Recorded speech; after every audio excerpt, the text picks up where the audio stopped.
Alright folks, what I want to do today is I want to make a video on an app that you can use on your iPhone and your iPad. It's something new out there. I think a lot of people don't know about it. There's a few that do, but it is an app. The programmer calls it the KnifeCAD app, and what it is basically it's an app that you can put on your iPad or your iPhone. It allows you to freehand with a stylus or your finger or whatever knife designs within the realms of boxes that you choose the dimensions of, and place your pivots and your stop pins and your standoffs, and then see that in motion. You're able to open and close it on the app and see that the knife looks good closed, it looks good open, and that the elements within do not collide with each other. Be it there's enough room for your lock bar, or that your pivot needs to be moved, or that everything works when it's open and closed. So it's a pretty simple app.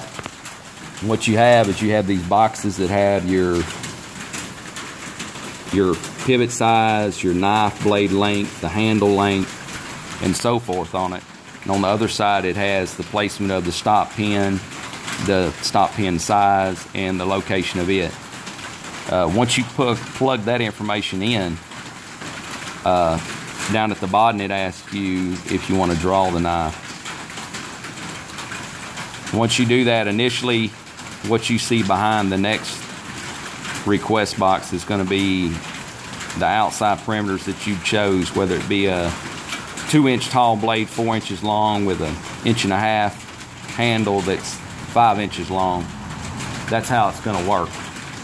So once you get those in there, you're able to freehand on those boxes. You can draw outside them or inside them and adjust from there. And once you do that, each time you go to it, it's going to ask, do you want to add the drawing or remove it?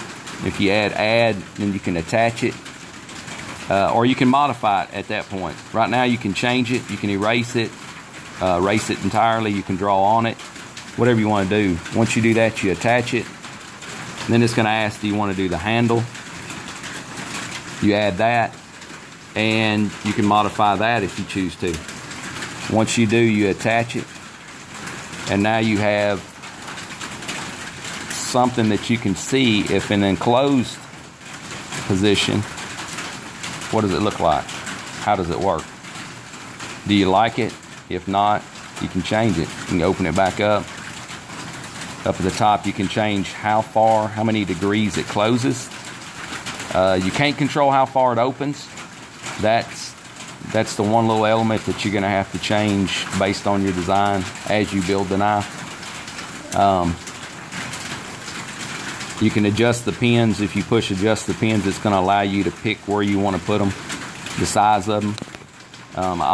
Once I create the knife with the size of the pins I'm going to use, I always go back to those small dots you see, so that later on when I decide to keep it and print it, those small dots are the perfect size for starter holes for, say, a 1/16 bit, and it lets you just pinpoint your drawing as close as possible when you're doing something freehand with minimal tools, like an inexpensive drill press from Harbor Freight or Home Depot or something of that nature. It allows you to add standoffs. If you push it, it brings up if you want to do standoff 1 or standoff 2, how far from the end of the handle, how far from the top of the handle and the side, so forth, so on. And then you just draw the knife with the pins that you've added. I didn't add any, so nothing changed. Obviously you can see on the one that I printed out, it had one standoff.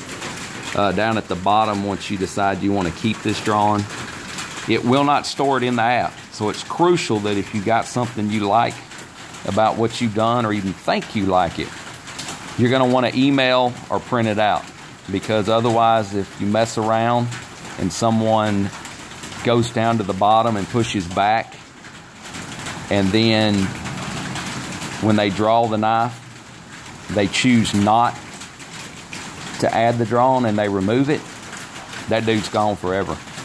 And it might have been a masterpiece that you don't know how you came by it. So keep that in mind.